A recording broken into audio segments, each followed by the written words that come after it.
I mean, it's true. Like, that's the human experience, is the greatest height of joy and ecstasy in those wonderful, amazing moments and seasons. And then it's the depth of sorrow and pain, and all of it is part of what's true and what's real to our experience.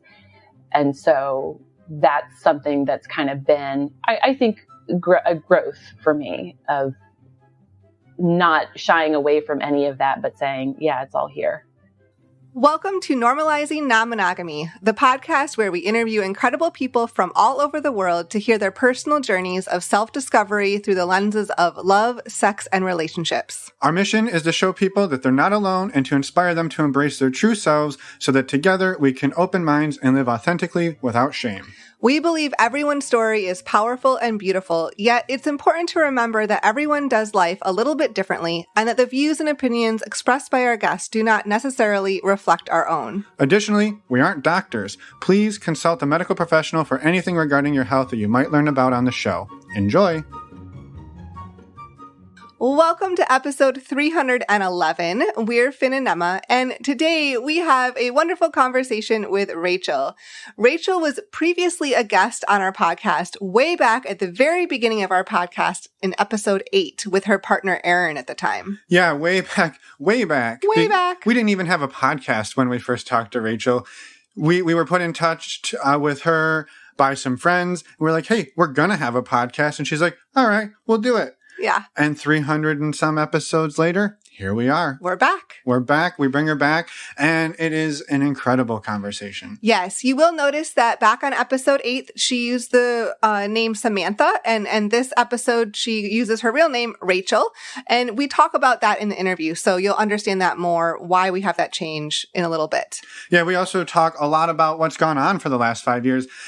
Astute listeners will remember, and again, we'll catch everybody up, but back then, she was in more of a hierarchical swinging dynamic where a lot of their interactions were together as a couple, maybe a little bit of dabbling in polyamory. Since then, she takes us on a journey through a sort of poly-quad, going to a more non-hierarchical place, coming out of that, and where that's taken her in her relationship today. There's been a lot of changes. There's been a lot of changes, and it's an amazing conversation. So a huge amount of gratitude to Rachel for, first of all, trusting us 5 years ago. Yes. And then for coming back on all these years later to share her story. We also want to make sure everybody knows, and again, Rachel will talk about this in the episode, but Rachel is a therapist. She's a licensed clinical social worker, and she is an ASEX certified sex therapist. She does incredible work. We've attended some of her workshops on intimacy, and more information about all of her work and how you can work with her and join some of these workshops can be found on her website, aliveintimacy.com, or in our podcast player show notes, or on our website, normalizingnonmonogamy.com. Click on the podcast tab. You're definitely going to want to go check that out. Her work's amazing. Her work is incredible. For anyone who is a premium subscriber, we're going to jump right into the interview with Rachel now. And for anyone else, we're going to go through our announcements. We'll keep them as short as possible today. Just today, though. Just today. Next week, we're going to make them double long. We always try to make them as short as possible. First up, if anyone's not familiar with the premium subscription, it's a way to skip these announcements up front and jump right into the interviews. But don't worry, you still get important dates in the outro. You can sign up at our website, normalizingnonmonogamy.com. Just scroll down on the homepage and you can sign up there. Next up, we want to remind everybody that every month we do virtual meet and greets. These are an incredible way to meet people from all over the world. We just had our October one on Friday, the 20th, so just a few days ago. But don't worry, we've got one coming up November 17th. We're super pumped about it. We hope you join us. We had over 30 people and we had a great time. You can sign up on our website under the events tab. Yep, events. And you'll find your way. Yeah, these meet and greets are open to anyone. You just must be open-minded and respectful. Ooh, not just on the events tab. There's a new banner at the top of our website. There is. Yeah, check out that new website. Delicious. Some changes that you can go see. Next up, we want to tell you all about our virtual community. We tell you about this all the time, and the reason we do that is because it's freaking amazing. It is. We have almost 300 people from all over the world who come together every day to support one another. We have a men's group. We have a women's group. We also do monthly Q&A calls, and again, all day, every day, there is a forum, sort of chat platform where you can go in and get support, love, laughs, and a little bit of sexiness. All of it. All of it. To sign up, go back to our website. You're already there. Yeah. So go back to our website, go to the community tab. You can find out all of the information right there.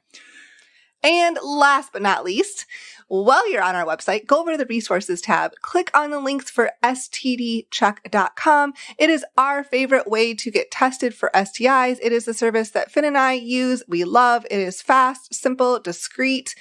And by using the links on our website, you get a discount, making a 10-panel test only $129, and you support the show. What better combination than that? Right? You save money and you support your favorite podcasters. Oh, I just touched your boob when I did that. Anyway. And it was inadvertent. Inadvertent boob touch. I was going to say, and you not only do you get to support the podcast and you get a discount, but you also get to know your STI results, which you can then share with all of the people whose boobs you may touch or who may touch yours. Oh my God. Anyway, this went off the rails. Send us a voicemail, send us an email. We would absolutely love to hear from you. Speaking of voicemails, we have a special episode coming up this Friday, our first ever Ask Us Anything episode, co-hosted by friend and amazing human, Miche from Expansive Connection. She is a coach and therapist and, again, all-around amazing badass. And we answer your questions on the air. So come back on Friday and listen. And with that, we are going to jump into this incredible conversation with Rachel, and we will see all of you in the outro. Welcome back to the podcast, Rachel. We are thrilled to talk again today. It's been a long time. Well, it's been a long time since we've recorded for the podcast, but we've talked since then. So it's wonderful to see you today. It's wonderful to see both of you and be back here 5 years later. Right? 5 years later. And that's a great place to start, is you were on episode 8. So that's been basically, we recorded our conversation with you in spring 2018 before this show even launched. Mm-hmm. And we didn't even know who you were. Our first sort of, we don't know who these people are. We got referred to you by friends who knew you, and just, so that's been the start of a 5-year, I don't know, friendship of sorts. So here we are. Mm-hmm. Here we are. Yes, definitely. And it was very interesting to go back and listen to that interview that my now ex and I did at the time, and just think about how much time has passed. Yeah, an entire pandemic, like 400 years worth of one, plus the other 3 years. So yeah, it's been a hell of a time. So maybe one first thing we should point out to people is your name is different today. And maybe we start there and then have you introduce yourself for anybody who didn't go listen to episode 8. And also for anyone who did, we've gotten better. So thank you for your patience. It's been over 300 episodes. We know what we're doing now. Or more so than we did back then. Right. Well, you guys were great back then. So it's amazing how you're still here. Thank you. I'm amazed too. Thank you. I mean, you're still here doing a great job. That's what I mean. Okay.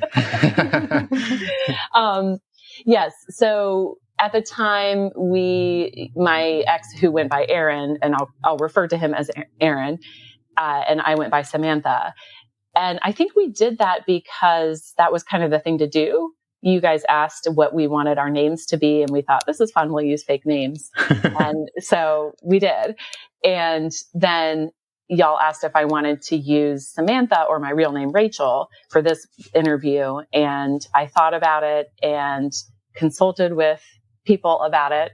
And the reason I decided to go by Rachel, my real name this time, is because I'm a clinical social worker, a therapist, and I have kind of a dual relationship with the normalizing non-monogamy community, because I offer intimacy workshops that are online, and some multiple folks and wonderful people and couples from the normalizing non-monogamy community have attended my intimacy workshop. So of course, for that, they know me as Rachel because that's my business. And I thought, it would be a little strange for me to continue say, hey, I offer this resource for people, but go by a different name. And I would say, so I've been a therapist for 9 years now, and I've been non-monogamous for about the same amount of time. And I can go more into this if we get there, but I've become more comfortable over time with self-disclosure as a therapist. And because basically me doing this podcast under my own name is a form of coming out, Yeah. Even though I'm already out in different ways, but I feel more ready probably now than I did 5 years ago to be more out, especially within the non-monogamy community, because chances are someone who's really opposed to non-monogamy who might become my client is not going to seek this podcast out. So there's kind of a low risk for that. But so long story short, that I think answers your question. No, totally. Yeah, it does. Totally. And thank you for sort of, like you said, it's sort of a coming out, and that's a huge honor for us to be a part of that for you. And also wanted to just throw some clout behind the workshops, because people from our community have been in them, and so have we. And we don't usually promote the stuff that we don't partake in. And so, we're super excited about that work that you're doing. Thank you. Yeah. Well, maybe picking up there, do you want to introduce yourself just a little bit more? And then we're going to kind of pick up your story in some fashion and see where it takes us, because it has been a long time and a lot has changed. Sure. Yes. So introducing myself, like I said, I am for my day job and part of my identity, I am a therapist, and I work a lot with couples and individuals. I'm a sex therapist as well. So that's kind of my wheelhouse. And I've been working more with non-monogamous clients as well, which is an interesting thing to navigate, being in the community and having clients in the community. The community is not huge. But so that's kind of work. And then what else should I share about introducing me for? No, that's great. And so back. Yeah, I think that's great. Maybe back 5 years ago when we talked, what did things kind of look like high level back then? A snapshot. Yes. So back then, Aaron and I were primary partners, and he was not that far out of a breakup with his ex. And he and I, so we had been long distance, 2 hours away. And then we moved, I moved down to be with him, and we moved in together. So we were living together. We were doing really well. And at that time, we had met poly, and we were still poly, but at that time we were kind of more focused on dating together as a couple. It's just because we were enjoying being together and making friends together, although we still did do separate dating as well. Yeah. So that's like kind of where you were, and you talked through your dynamic, how you got there to that point, and what your relationship was looking like. Right. And things were going really well, as you said, at that time.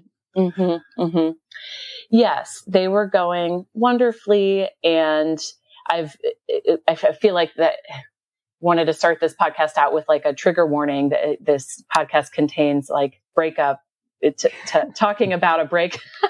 Yeah. Not that I'm going to go into all kinds of gritty details, but I've referred to Aaron as my ex, and we are broken up as of about 8 months ago.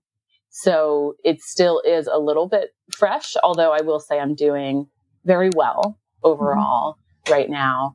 And so it was ironic as I listened back to that podcast, Finn, you said that, what was it that, or it was a quote from Dan Savage, I think, that just because of a relationship ends doesn't mean it was a bad relationship. And I was like, I like that quote. And and then here I am with another breakup. And no, it really was a wonderful relationship in so many ways. And I mean, neither Aaron nor I it wasn't like we don't regret the relationship. There was so much that I know I learned and grew from it. And I think he feels the same. Mm-hmm.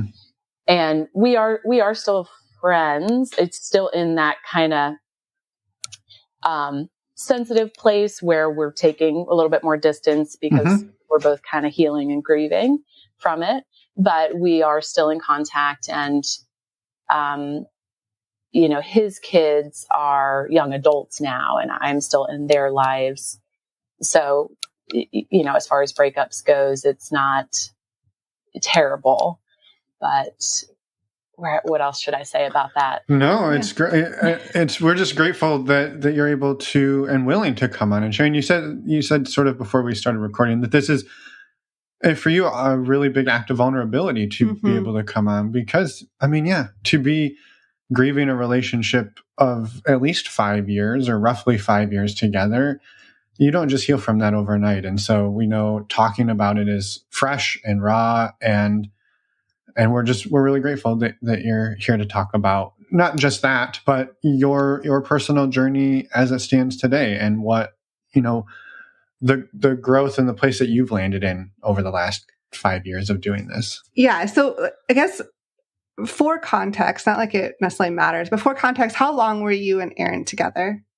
8 years. 8 years. Okay. So it was I know we talked 5 years ago and I just wanted to add some context there.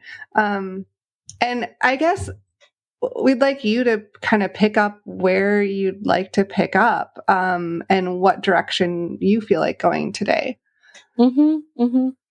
So where I'm at right now is I feel somewhat unique to non-monogamy, although not totally, in terms of, I want to talk about where I'm at personally and also a little bit with the relational stuff. I guess I should back up a little bit. Aaron and I were together for 8 years, like we said. And along the way, he met and started dating another partner and they've been together going on 6 years now. They're still together and I think doing well. And, serious committed partner. And then about 4 years ago, I met someone and became more serious with that person. And so we had sort of a quad for a while there. And then a lot of different things happened that kind of led to the relationship changes that we've undergone. But where I'm at currently is that I had broken up with, but now gotten back together with the other partner, who I will call Jack. That works. And so it's been interesting because, this is harder to talk about than I thought. Okay. I'm sorry. It's okay. So I am in this position of still grieving the loss of the relationship with Aaron. And I think I keep reminding myself that it's natural for that to take a while and not to be like, oh, I'm better now and I'm not sad anymore. It's like, well, I'm doing well, but it's still a loss. Anytime someone goes through a breakup, most all of us can relate to this. And while at the same time feeling really happy and in love in my relationship with Jack. So it's kind of this weird juxtaposition of those two things at the same time. So I'm, and I guess that I could talk about personally. I've done a lot of spiritual growth, I would say, since the last 5 years that I was on the podcast before. And I just recently completed a 2-month kind of awakening class. And the mantra for that was, it's good for me to be fully alive. And we worked a lot with what does it mean to be fully alive? And part of that is being fully alive to the full spectrum of human emotion, which sometimes I don't want to be fully alive because it hurts and it is sad and, or it's scary and I don't think I can handle it. Yeah. But that's been helpful because it is, I mean, it's true. Like that's the human experience is the greatest height of joy and ecstasy and those wonderful, amazing moments and seasons. And then it's the depth of sorrow and pain, and all of it is part of what's true and what's real to our experience. And so that's something that's kind of been, I think, a growth for me of not shying away from any of that, but saying, yeah, it's all here. Mm-hmm. Mm-hmm. Which is really hard to do because, like you said, sometimes you don't want to feel the pain. You don't want to feel the hurt. You don't want all the hard stuff to come up. You want to enjoy the happy. And I think this is a thing that does get highlighted often in non-monogamy because you can, like you said, you kind of simultaneously have both happening. You might have NRE on one hand while you're going through a breakup on the other hand. And how do you fully enjoy both of those? Or enjoying the breakup is a weird way to say that, but how do you fully experience both of embracing those? the emotion of both. Yeah. Be alive in your emotion. Mm-hmm. Mm-hmm. Exactly. It's kind of wild. Yeah. But, and, I would say that the other thing that relates to me and where I'm at, having gone through this painful and difficult breakup, is I would say it forced me to really rely on my friends and family for support in a way that I'm a pretty strong extrovert, and I've always had friends and really enjoyed connecting with people on a real level. But there was something about, I was so messy. Like I was just a hot mess. And I mean, still am, but I was more so than usual during the first 6 months after the breakup. And my friends really showed up for me. And I actually got quite a bit deeper with a good number of friends than I would have otherwise, which to me has been a massive silver lining of the whole thing. Like I can look around my friend group and say, I wouldn't be where I was with this person if I hadn't gone through this difficult time. Yeah. Mm-hmm. Well, it takes a lot to show up vulnerably in somebody else's life and say, I need help. Yeah. Yeah. Mm-hmm. Yes, it does. And I am someone who likes to feel put together, and I'm a therapist, so I like to help other people with their problems. Yeah. Asking for help is a lot harder. Right. So yeah. And being in a position of receiving a lot, which is also, I've realized, hard for me, of like receiving more than I'm giving in a way feels like I want to give back, but I'm not in a position to do that, or hadn't been. Well, and that's a very relatable thing to hear, because I think that, for me, I'll speak just for me, is that idea that if I'm receiving more than I'm giving, then people are going to get tired of me. Mm-hmm. I'm just taking and taking and taking, and this is imbalance. And so I always feel so much more comfortable if there's an imbalance and I'm the one giving more, because then I'm not in, quote unquote, in debt to somebody. I know the feeling.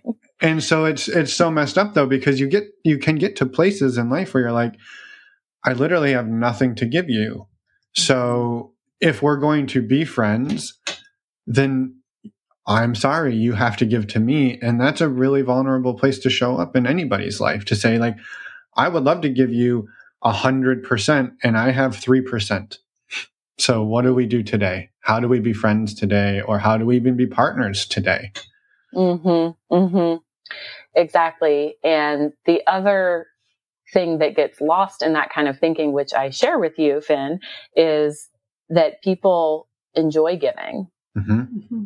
Other people enjoy giving to you. Mm-hmm. And so you're taking away their joy by not letting them give to you in a way. Yep. And I can trick myself into believing that sometimes. So it's it's hard. It's hard. Right. And this is like, it's seasons of life. And I have one of my really close friends, and we give to each other. It's like when she's down, I'm there for her. And when I've been really down, she's been there for me. And in one given week or month, it may be one of us giving more than the other, but over this months and span of our friendship, it does feel reciprocal. Like, and that's kind of how life is. Yeah. Because it is that give and take. It's that balance. Mm-hmm. Mm-hmm. Yeah.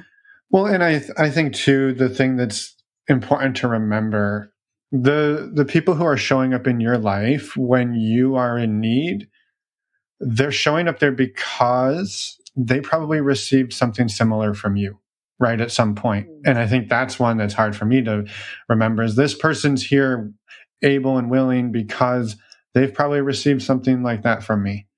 And so at a certain point, right, we might use up all of the all of the I guess good graces we've invested in, but that, like you said, that's life. We give some, we take some. We give some, we take some. And yeah, it's just really easy to lose sight of that because probably, right, when we're the person who needs, there's a whole lot of other stuff going on that we feel shitty about ourselves. And we're like, well, we'll add one more log on the fire. Now I'm just taking from my friends, and my relationship fell apart, and, I'm a bad daughter and a bad whatever, right? You can add any log you want to that fire and get it real nice and hot and roast yourself. I love that visual. That's a good one. Not that I've ever done it, but yeah. You have a very well-developed metaphor for it. Yeah. But you've never run into that yourself. No. Exactly. Yeah. I'm a master of metaphors. Much to Emma's. You love my metaphors. He does like the metaphors. Yeah, they're great. So I had a question, Rachel, that is, again, we don't know all that has happened, but imagine, right, you don't wake up one day and a relationship just ends. Usually, right, you don't wake up and be like, well, today's the day. It just went from 100 to 0. And I'm curious what, for you, over the last 4 or 5 years has been going on just interpersonally that maybe contributed to you landing where you are today. That there's been a lot that's changed in the world in the last 5 years, but also just with you personally. Mm-hmm. Mm-hmm. One of the things that changed compared to 5 years ago is that, as I said, Aaron had met someone and they started to become more serious. Mm-hmm. So, and then I met someone and started to become more serious. So now, rather than Aaron and I, and then the other people that we were dating not as seriously, we had Aaron and I, and then Aaron and his partner, and then myself and my partner, Jack. And so that adds a lot of complication. Mm-hmm. And to add on top of that, we decided to quarantine together. The 4 of you? Yes. Okay. That's a lot. Which I would not recommend. No, I mean, it was quarantine. It was the early days and the height of COVID. And I mean, I think everyone's relationships were stressed and strained in different ways. I think some people's relationships were strengthened, but it certainly added unique, never seen before stressors to relationship dynamics. And that was kind of like somebody said it was like taking, and my partner Jack was fairly new to poly at the time. And so it was like taking, going from level 1 poly to level 12 poly, all under the stress of a global pandemic, and not intending, nobody knew the pandemic was going to last so long. And so when you probably started, you're like, oh, this will be like 2 weeks, 2 weeks or something. And because my partner Jack was across the country at the time, long distance. And so it was, okay, we'll do this. It'll be fine. And then of course it turns into months. So. And just to clarify, your partner Jack and Aaron's other partner, I'm assuming were probably friends, but like there wasn't any romantic relationship there. There was no romantic relationship there. No, there was a romantic relationship between myself and Aaron's partner for a short period of time, but then, but that transitioned back to friends. So for the most of that, we were friends. Yeah. I just wanted, to clarify and make sure, because it can add on additional dynamics. Yeah. Yeah. Yeah, and I think too, just this is actually the second time this week we've given this reminder, just the perspective of, because you kind of said, I wouldn't recommend necessarily doing this, quarantining or being in each other's bubble. And I think it's so easy now to look back 3 years ago and from 3 years out and say, oh, that was crazy. But remember, spring of 2020, we all didn't know if when we went outside and went to the grocery store, we were going to breathe something in and die. And so that was the reality that we all lived in the news, right? The information we had, it changed weekly. And so to think daily that you said, it was level 12. To me, level 12 out of a 5-level scale, because like you were doing a sort of a quad, which is incredibly hard. And then you throw on a pandemic and the threat of, potential sickness, hospitalization, or death at any given day, where none of us are thinking straight. Totally. Exactly. And there, so many factors, and being under that level of stress brings up so many things, whether it's your own personal fears or past things that you've been through, or So it was a lot. And, I think that kind of, to me, was a very big factor in the way things played out after that. Kind of almost like, it just seemed like we could never get back to where it had been before. You and Aaron. Aaron and I, and then the quad, it was like we kind of got off course and tried really, really hard, did therapy, did things, and kind of got to a good place at different points, but then it kept coming back. The wounding and the feelings kept coming back up. And so, and I want to keep it focused, speaking for myself, is that I found myself in a position where, because Aaron and I had transitioned from a hierarchical poly to a non-hierarchical poly, and we had done that transition before I met Jack. But so by the time I met him, we were defining the relationship as individually, not based on a hierarchy like that. And so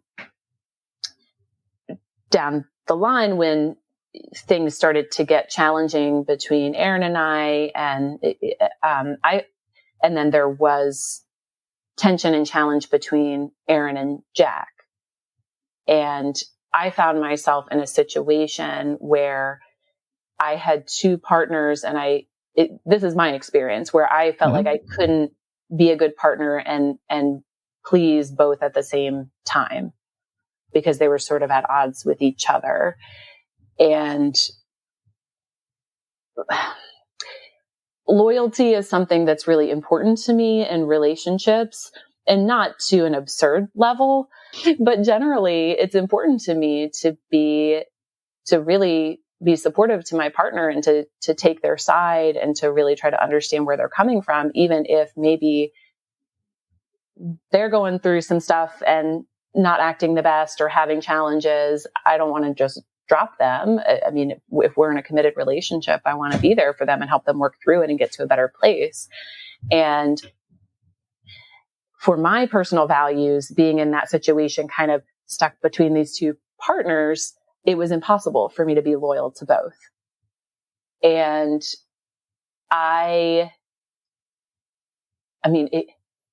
of course, I'm a therapist, so I think about things in all these different levels, and I'm like, wow, isn't it ironic that I grew up in a divorced family and here I found myself in a split love situation? Right? Yeah. Oh, the connections. Right. I'm like, this feels familiar. But it was absolutely horrible for me to be in that position emotionally. And so, which is why at a certain point through that process, I ended up pulling back from both the relationships because I was so confused and so distraught between it that I needed to kind of reground myself. And then ultimately it ended up ending with Aaron and I, and then took a little bit of time to reconnect with Jack. So all that to say, where I'm at right now, which 8 months out from that breakup and kind of still restabilizing myself, is that I right now am only feeling capable of a hierarchical poly situation, a primary partnership. And that's what Jack and I have agreed to. And he's in the same boat with that. And I feel way more comfortable with that because I just don't ever want to find myself in that situation again where I have to, a hierarchy works for me. I don't mind. I'm good with that. It keeps it clear.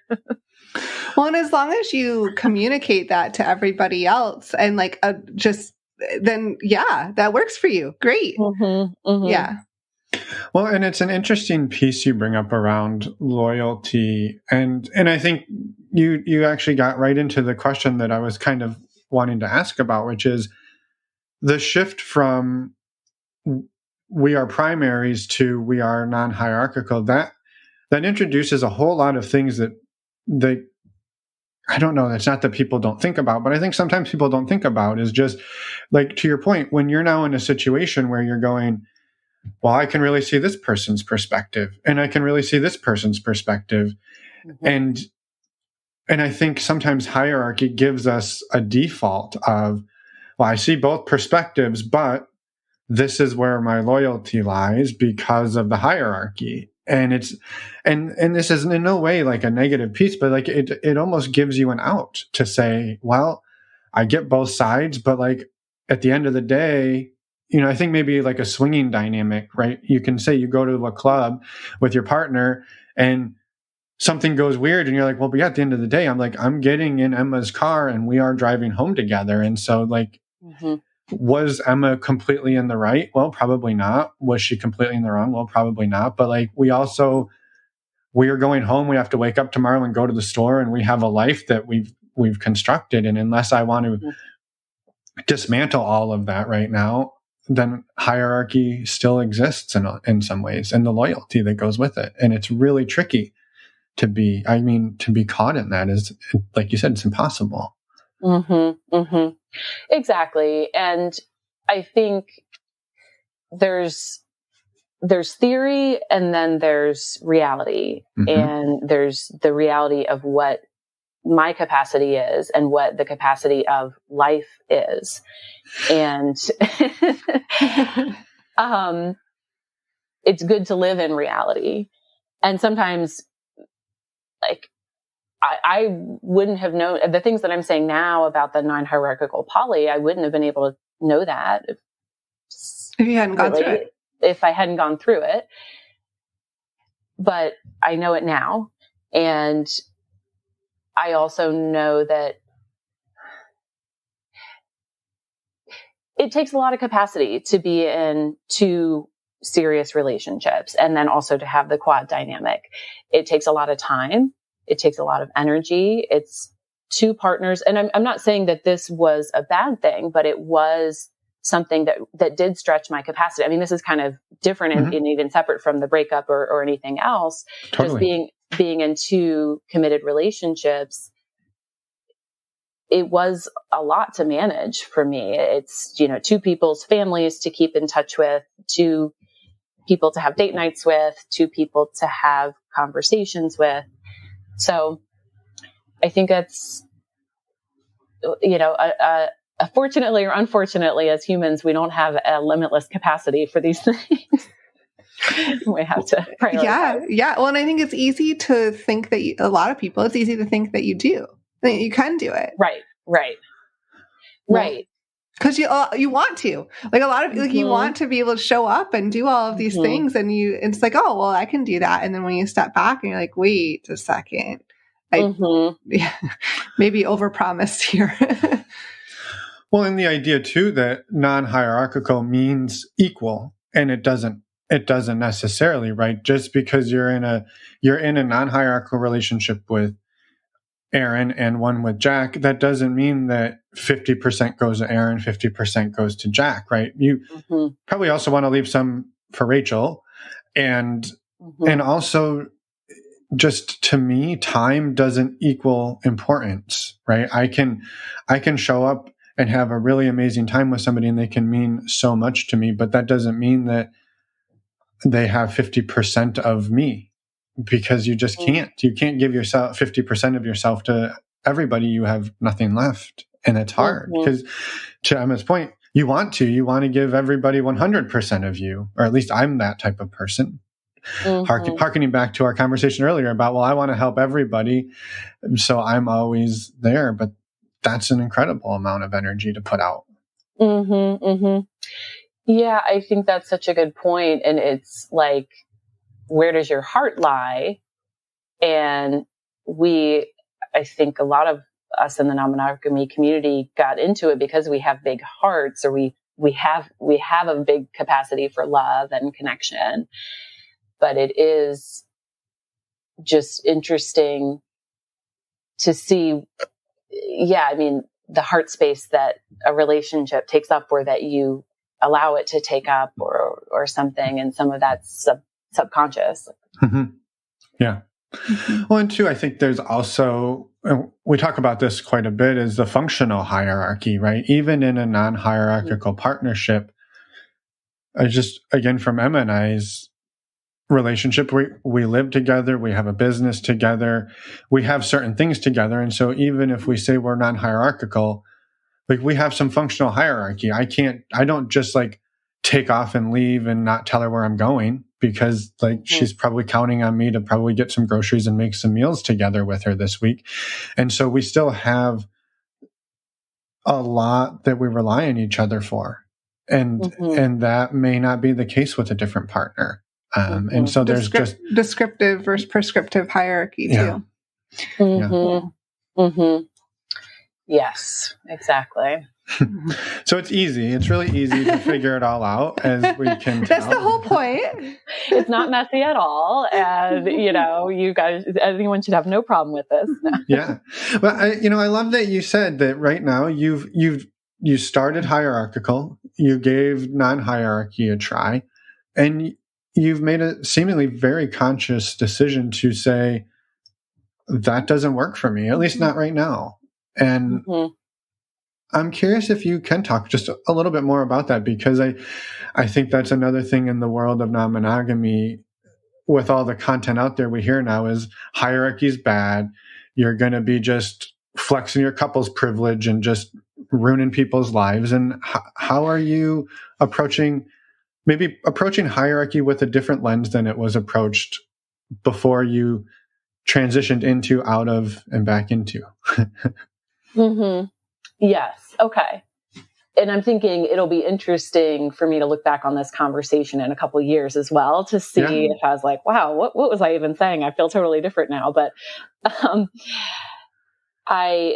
because I think certainly part of my feelings about it now are related to feeling pretty burnt and burnt out and burnt by non-hierarchical poly. And it's not that non-hierarchical poly was yeah. It was the situation that you were in. It was the situation I was in, and I have no interest in being in that situation again because I'm still healing from it. So just acknowledging, I know that is at least a part of my feeling. Totally. But also I think right now I feel more interested in living life and rather than talking endlessly about poly challenges. And so I guess you could say I don't have the capacity to be non-hierarchical right now because I'm choosing that I have other things going on.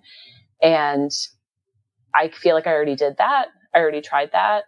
And maybe I'll want to try it again in the future. I don't know. I certainly would not rule that out of trying it again. But at this point, I am very happy with where things are with Jack and focusing on that relationship. And I'm dating one other person who I see monthly, and that's a lovely friendship and dating relationship. And I have another person that I see here and there, and I feel at capacity with that. And I feel good with that. And I also have my wonderful friends and family that I really invest in and love having time with that. So it's been kind of nice having a little bit of a little less poly responsibility. I don't even know if that's the right way to say it, but a little bit. Yes. Yes. No, it makes a lot of sense. And in some ways you're making choices to allow yourself space for you too, and for healing. And I don't know, it gets back to this, topic of capacity, of recognizing your own capacity and say, no, this feels good. This is where I feel like I can be right now. And I'm open to that changing in the future, but I feel like I'm taking care of myself. I'm healing. I'm showing up for my friends and family. I'm showing up for my relationship with Jack. And I have these other partners that are, that I see here and there, and they're important, but it is where you're at, and recognizing that all and communicating that all to everyone else. I think that makes a lot of sense. Exactly. Yes. And I think investing in me has been an important part of that. And I've mentioned my spiritual practice. I really find that to be very important and prioritizing that. As we're talking about, you feel in this kind of flow of your life, feel at capacity right now, and you feel it feels good. I'm imagining from what you've shared, a lot of the situations the last few years did not feel good, felt way over your capacity. And also, that was the problem, right? That the relationship dynamics, it was too much for you at that time to feel like you could navigate it in a way that was healthy for you. Yes. I would say that it wasn't that the last few years, the whole time was this one great big challenge. A lot of it, things were going well, even within the quad, and things would come up and they'd be talked about, and then we would move forward. And even the four of us hung out quite a bit and would have dinners together and have a fun time. And I would say it got especially difficult specifically between Aaron and I for probably a few months before the breakup, and things kind of came to a head. And that was the time period where I really had to rely on my friends and my spiritual practice and my own therapy to get through that and come out the other end. Yeah. And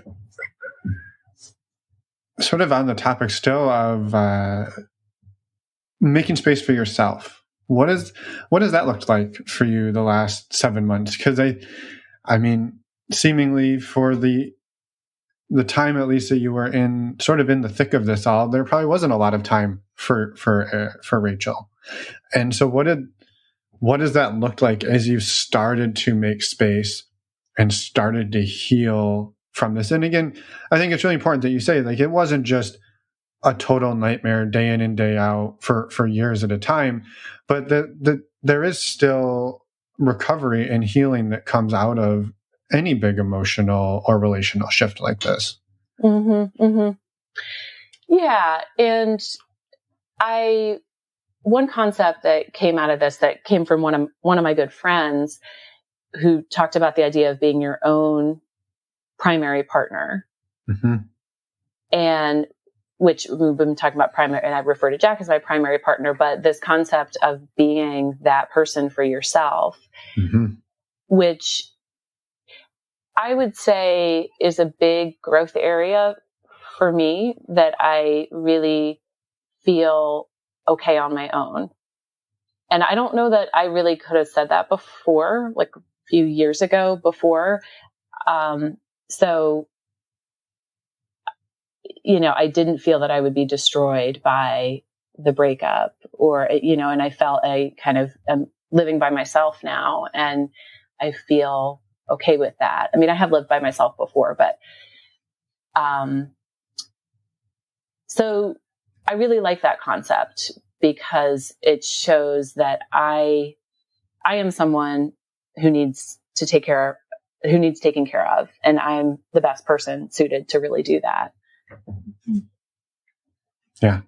I appreciate that. Well, and it's so easy to let that get lost over time too.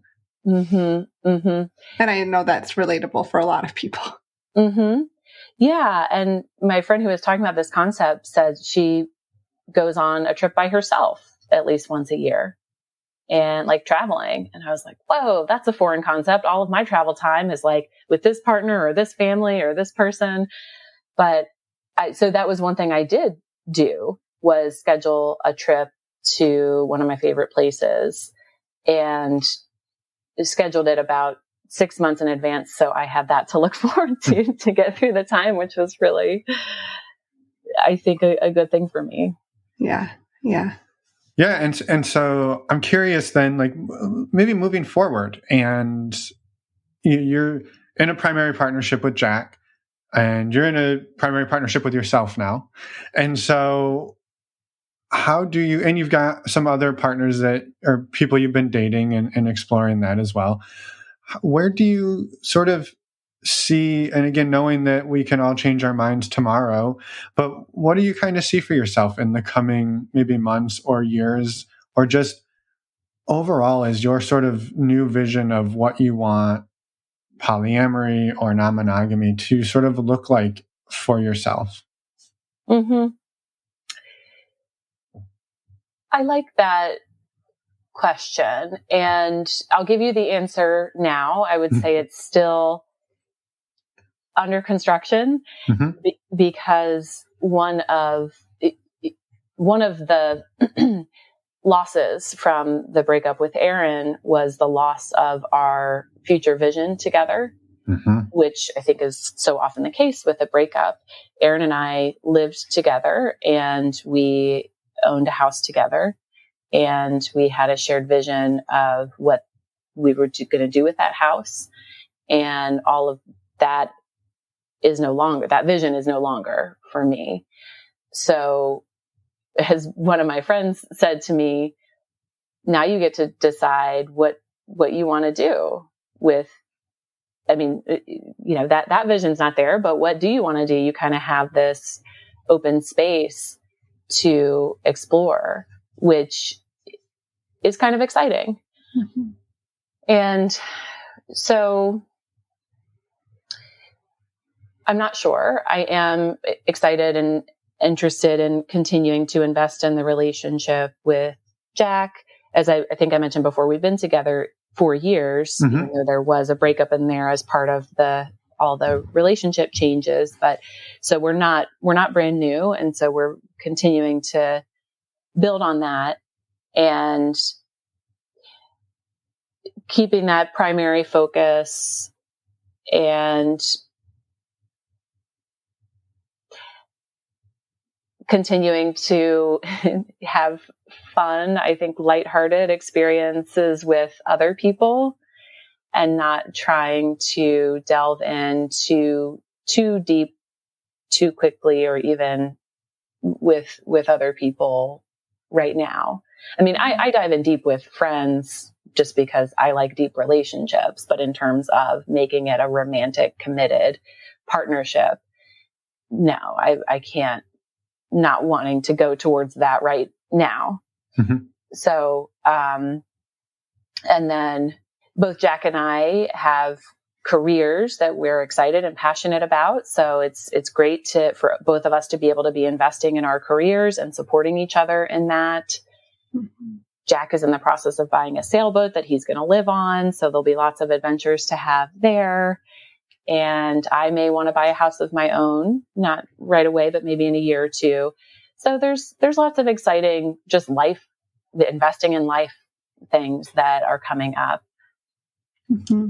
Yeah. Yeah. No, that's amazing. Amazing. Thank you for sharing. Yeah. And it doesn't sound like this experience you've had sent you running from non-monogamy or polyamory going, oh my God, never again, right? You have some dating relationships and you have this primary relationship. And so I think that's important to just highlight. And again, not that you couldn't have gone through this and said, hey, all said and done, like, I'm not really thinking polyamory is my jam. And we've talked to those people as well. But I think it is maybe interesting to just touch on that a little bit, that coming through this, it seems like it's still the way that you want to relate to people, even if it's a slightly different version of that. Mm-hmm, mm-hmm. Yes, that is a good point, because it would be easy to say polyamory is way too complicated and it's not worth the pain and the challenge and everything. But I mean, the reality is relationships are complicated. Exactly. Whether they're non-monogamous or not. So non-monogamy adds a particular array of complications, but no, I mean, I did think about that through this process of, do I still want to be non-monogamous? And the answer is yes, because I do feel that it's part of my it's sort of like part of my relationship orientation. I can't really imagine, I really cannot imagine being monogamous. Well, I guess if I had to, but it's hard to imagine having to be monogamous because now I just think non-monogamously. So yeah, I'm not running from the hills. It was definitely a lot of learning that I'm still learning. And it's been valuable life experience. Mm-hmm. And And you can hold that view as well as the feelings around, I do feel burned by this situation that happened. Like, I feel like that wasn't fair. That's not what I wanted, or all of those emotions. You can hold both at the same time. Mm-hmm. And I think it's difficult to wrap your mind around, but, I thank you for touching on that part too, of that it was valuable. It is valuable. It's the way you feel like you want to relate to people and how you think. And, I know a lot of people can relate to that. Mm-hmm. Mm-hmm.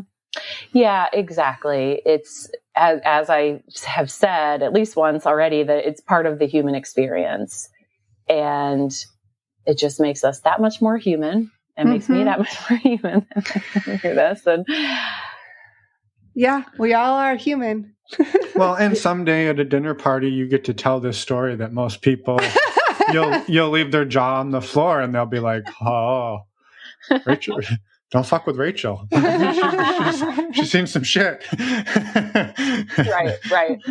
Well, and there's a new Michael Franti album out where one of the songs, the lyrics is, life is amazing, then it sucks. Yes. It's amazing again. And I love that song because it's so true. It can even be from day to day. Like one day, like, man, this is great. Hanging out with friends, having a good time. And then the next day, boom, something happens or something comes up, or from life season to life season. So I really kind of like that, because I do think it's easy to forget that when you're in it, like when you're in the thick of it, to be like, oh my gosh, like this is never going to end, or this is totally my fault, or what's wrong with me. And it's like, well, it's just kind of life. Yeah. Yeah. It's like that. It just be like that sometimes, as my teenage stepkids used to say. I love that too. And we love that song. It's relatable in so many ways. Yeah. My fun fact, my end of the year Spotify rap last year, I was in like the top 0.1% global listeners of Michael Franti, because I just... You didn't tell me that. Yeah. Because it's the long story, but yes. Yeah. So I'm very familiar with that song. I'm so glad you guys know that. I love that whole album. It's great. It's great. I listen to it on repeat still today. So and we actually saw him in concert just a few weeks ago. Oh, that's amazing. It was amazing. Oh my gosh. So anyone out there listening, go check out the song. We'll post a link in the show notes, because it's worth it. Yes. And I had one other question, and then, well, actually, you know what? Let's have you plug your work a little bit more. What people can expect when they talk to you, when they work with you, a little bit more about your workshop. And again, for anybody listening, if you want to find out more about Rachel, links to everything she's talking about will be in the podcast player, so you don't need to write it all down. But yeah, could you tell us a little bit more about your work? And then I've got at least one other question for you. Sure. Yes. So as I've mentioned, I am a therapist, and I work a lot with couples, or I've worked with a quad before. So I'm open to working with other relationship configurations as well, and individuals. And I am an ASEX certified sex therapist. So I do a lot with sexuality as well. And something myself and a colleague have started offering in the past couple years is intimacy workshops, which are something that I've promoted on the podcast here, and that several, including Emma and Finn of this community, has attended.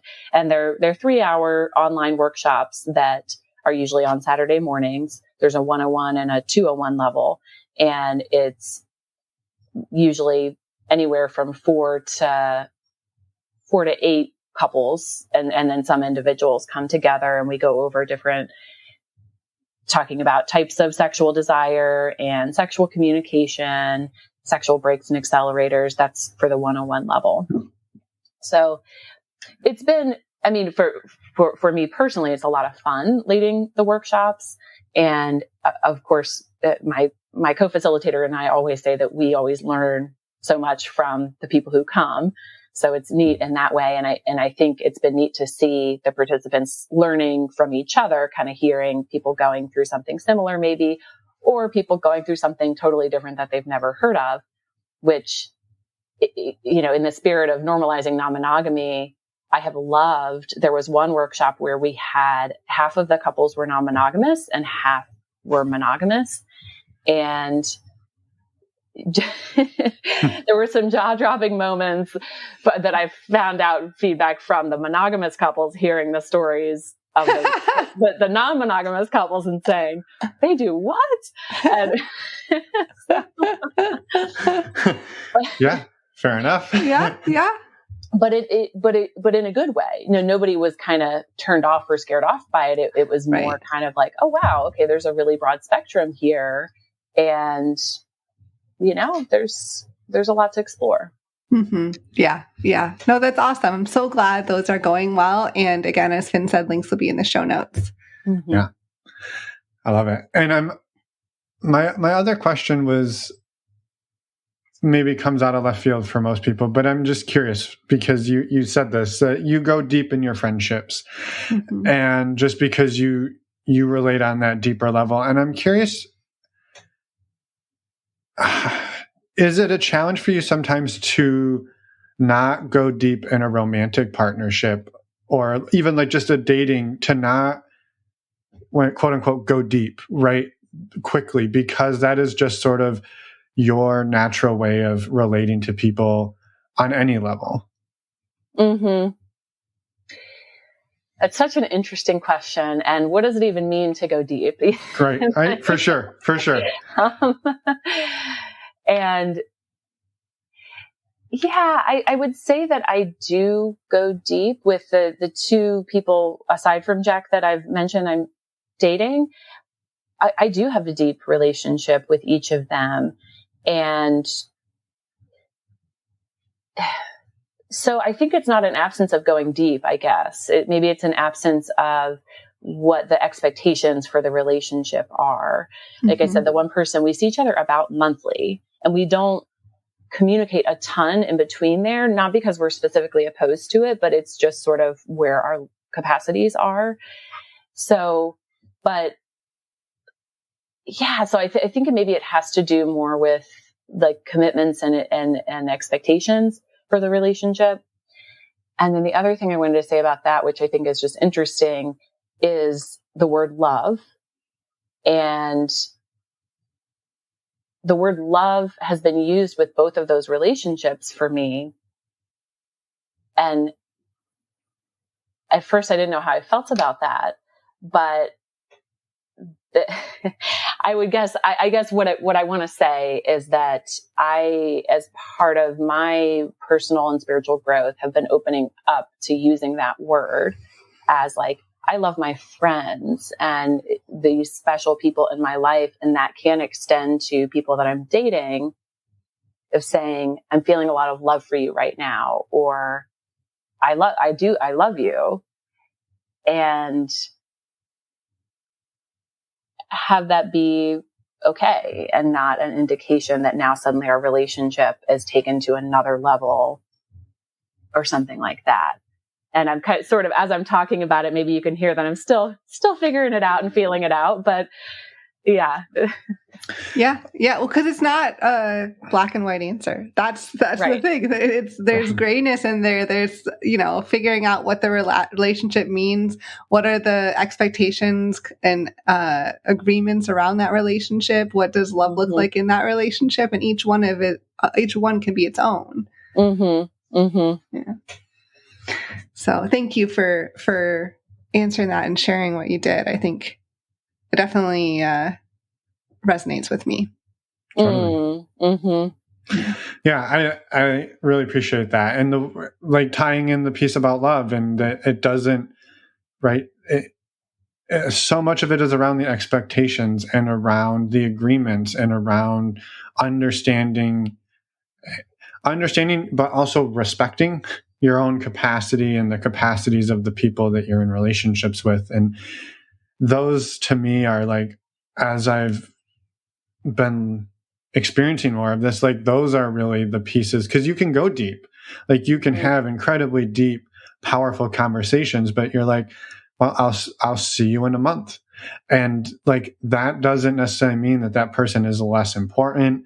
It's a less quote unquote deep of a connection, but you've just both said, when we're together once a month, it's going to be super deep. Again, we're just using these vague terms, but it's going to be like this, but it's going to be like this one time a month. And in between there, like, sure, reach out anytime, but there's no expectation for whatever, good morning, good night, check-ins every 2 hours, like all of the things that you might do that could signify more. You don't have to have those to have more or to have depth. Like it can just be its own thing. Yeah. Right. Exactly. And the other part about going deep is that I have gotten more into, I'll call it conscious sexuality. It's also, by Tantra concepts. And so it's like, for me, sexuality and spirituality are pretty combined.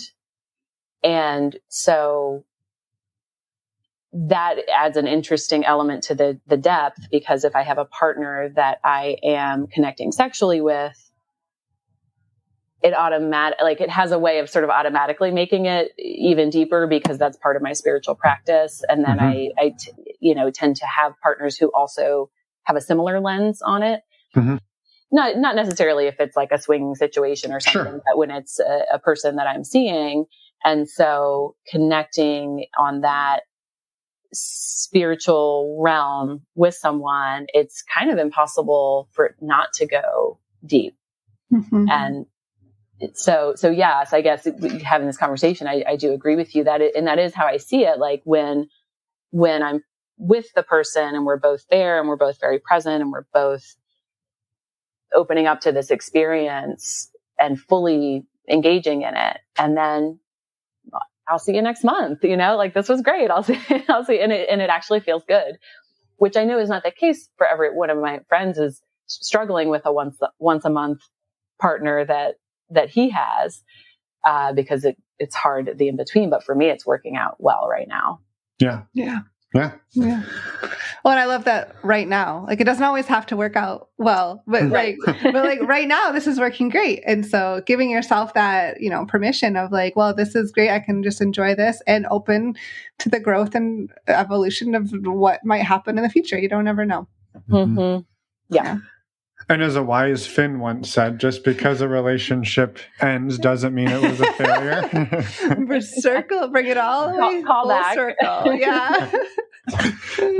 Amazing. Well, thank you, Rachel, for coming on this podcast. Also, 5 years. that was a Dan Savage quote originally. I know.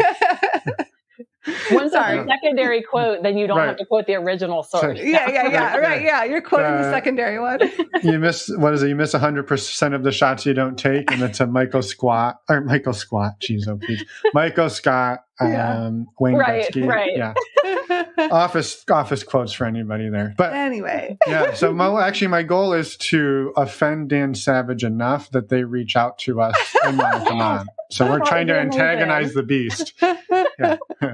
I love it. Well, yeah. So thank you for coming on 5 years ago, right? Out of the blue to a couple of random weirdos from the internet that you'd never met. Yes. And then 5 years later, we're doing it again. And I'm grateful for your work and for being in touch and for your vulnerability. Yes. Mm-hmm. Thank you for everything, Rachel. Is there anything else you wanted to say before we let you go? Well, I just want to get really cheesy and say thank you guys, for everything you do. You really are, just in my experience, just a ray of sunshine and warmth and personability. And I really appreciate being a part of doing podcasts with you. And I've joined some of the group calls within the community. And I just think you guys have a special gift for the way that you shepherd this community of people. So thank you so much for that. Wow. Thank you. Thank you. It's incredibly kind. Yeah. You can get cheesy anytime you want. Yeah. Much appreciated. Well, have a beautiful day and we will talk soon. Sounds good. And we're back. Thank you so much, Rachel, for coming on and sharing everything that you did and for coming on in the first place 5 years ago and trusting us. So we're so grateful for you. And all of the work you do. Thank you for doing your work and for being a positive force out there in the world. A quick reminder to everyone listening, go to Rachel's website, aliveintimacy.com. Look at all of the work that she does. Sign up for her workshops. They're incredible, and we highly encourage you check them out. You can find links to that in our podcast player show notes down below or on our website, normalizingnonmonogamy.com. And while you're there, you can also sign up for our upcoming virtual meet and greet on November 17th and our virtual community, which will be under the community tab. And you can get those STD check tests done all lickety split. You can pretty much do all of that within the course of about 13 minutes. Yes. I tested it last week. Or maybe even faster. Anyway, a quick reminder. We have our first Ask Us Anything episode coming out this Friday. That's October 27th. We are excited about that. This is going to be an episode with Finn and our wonderful friend and amazing human, Miche, answering your questions that you sent us. It's too late to get your questions in for this week's episode, but we're going to do this every month on the fourth Friday of each month. So please, again, head over to our website, normalizingnonmonogamy.com. If you click on the podcast tab, there's a drop down there, and now there's one that says Ask Us Anything. And that's where you go to ask us anything. Yes. And we would love to have you send us a question, and we will answer it on an upcoming Ask Us Anything episode. So come back, listen on Friday, send us your question, and then come back next week for our next episode. We are talking with Jessica Fern and David Cooley, the authors of Polywise. Familiar names. Yes. This is an amazing interview. It's incredible. We're so excited to get this one out there. It was amazing when we recorded it, and we've even been sitting on it for a few months, and it's aged like a beautiful cheese. Fine wine. Fine wine, a nice cheese. Yeah. Oh gosh. Okay. I think that's an apt comparison. Yeah. Compliment? Yeah, totally. It was a compliment. Anyway, I think that's it. That is all we have for you. We'll see everybody next week. Actually, we'll see you all on Friday, and then we'll see you again next week. Bye, everyone. Thanks for listening.